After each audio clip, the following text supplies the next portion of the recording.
Howdy, my name is Austin Hicks. The title of the article I'll be covering is Seismic Upgrading of Existing Masonry Structures, State-of-the-Art Review.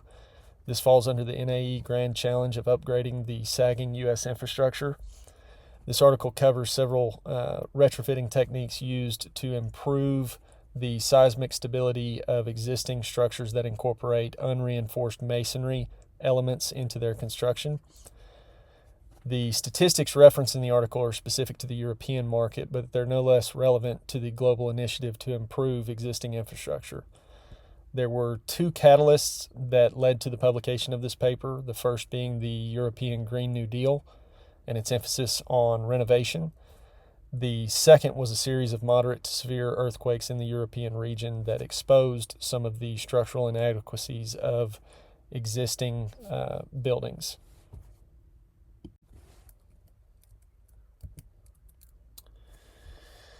So in order to understand the problem that scientists are attempting to deal with, we have to understand what the components are. Right off the bat, we have unreinforced masonry, which has been utilized in construction since ancient times, and it constitutes anything from natural stone all the way up to industrially produced bricks or cinder blocks, things of that nature that incorporate more of a concrete-like composition.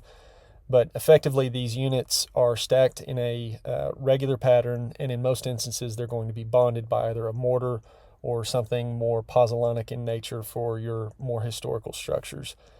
These masonry components can fail in effectively two different mediums, and they're shown here on the slide. You have in-plane and you have out-of-plane failure modes. In-plane is going to be evident on your beams and lintels, your columns, and your walls as a whole, and they'll show up as cracks as various shear and flexural forces act on the structure. Now these components, these modes of failure, they don't necessarily result in the compromise of the building's stability, but they do have the potential to make out-of-plane failure more possible, or to increase the potential for it. Out-of-plane failure, which is shown here on the right, is where you do have compromise in the building's stability. The goal of retrofitting these existing structures is to effectively transform the masonry elements so that they behave more like a reinforced concrete.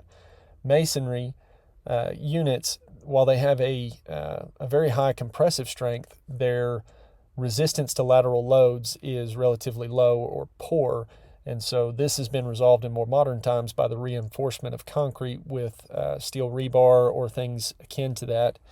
And in order to deal with this for an existing structure, we have to look at various methods of retrofitting.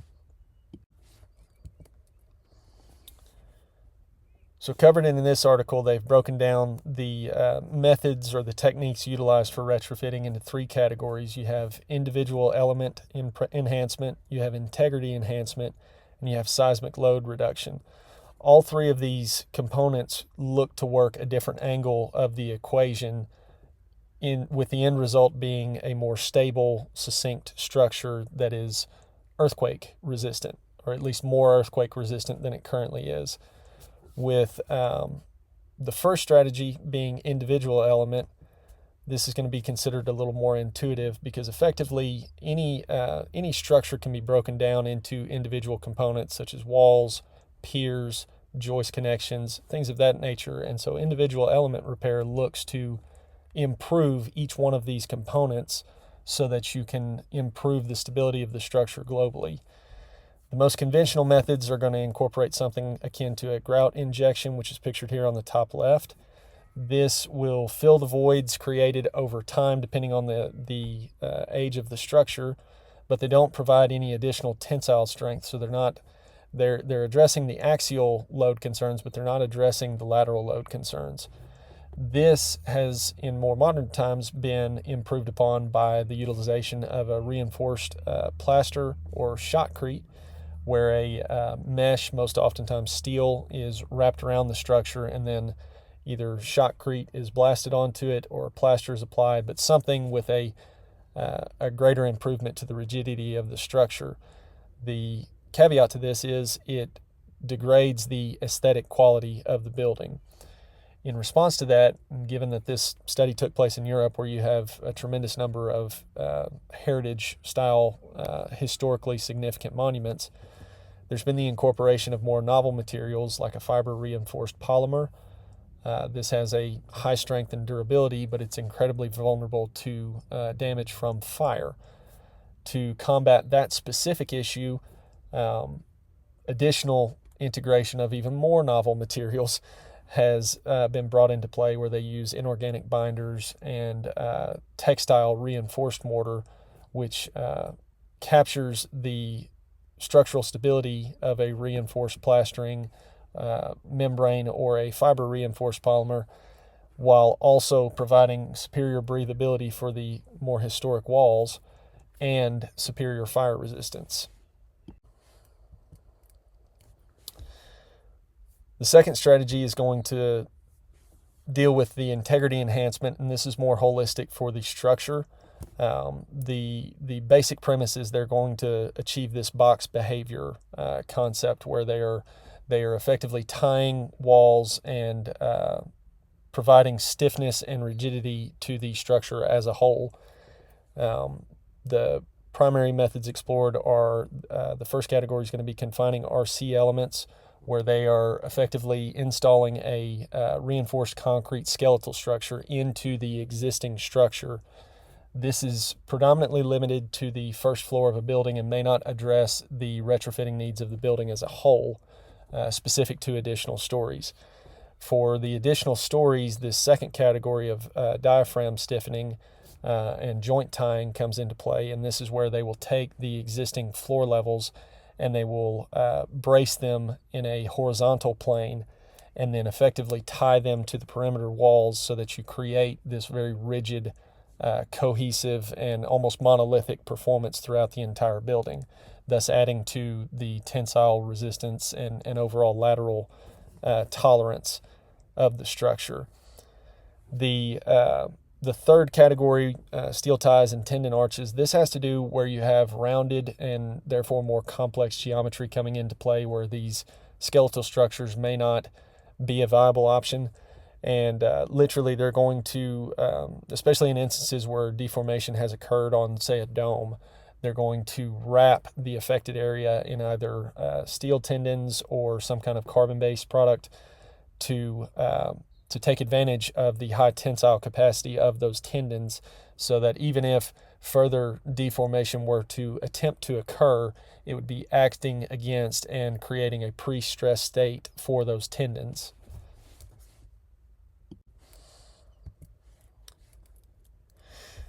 The third strategy is taking a very different perspective on the equation that we're trying to solve. Where the first two tried to deal with the overall integrity of the building itself, the third strategy looks to mitigate the amount of potential force acted upon the building, and so that's why it's titled seismic load reduction.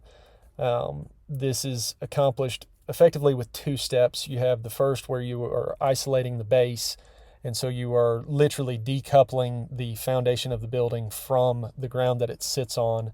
And this is by creating various barriers and supporting it on isolated components shown here in the picture. This is followed up by the incorporation of dampers throughout the structure. Now, there's various forms of dampers that can be catered to the specific needs of the structure, but effectively these will take the forces that are able to traverse any kind of decoupling measures that were made, and they will absorb the shock that is not already absorbed by the structure itself. Therefore, they are reducing the overall force that is acted upon the building should a seismic event occur. The pros of this are they do minimally impact the aesthetics of the building.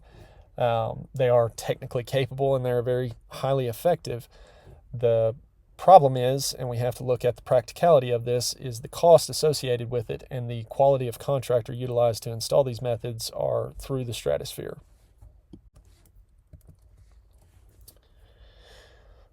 So as a quick review, we've looked at the various modes of failure, how it enacts in the masonry medium, and what the approaches are to retrofitting and accomplishing an adequate repair or stabilization of these existing structures. We need to look at what does the future look like.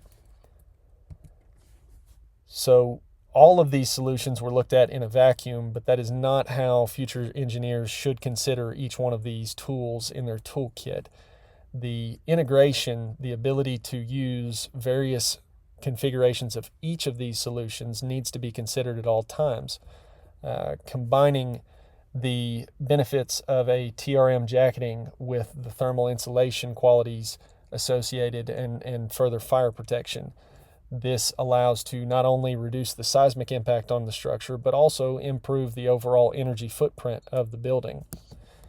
Aligning any kind of initiative with the emphasis on structural safety mentioned in the European Green New Deal makes it possible and is going to have to be at the forefront of every conversation that engineers have with the respective owners and those that have a vested interest in the property, so that we can create an environment where overall structural integrity is the standard.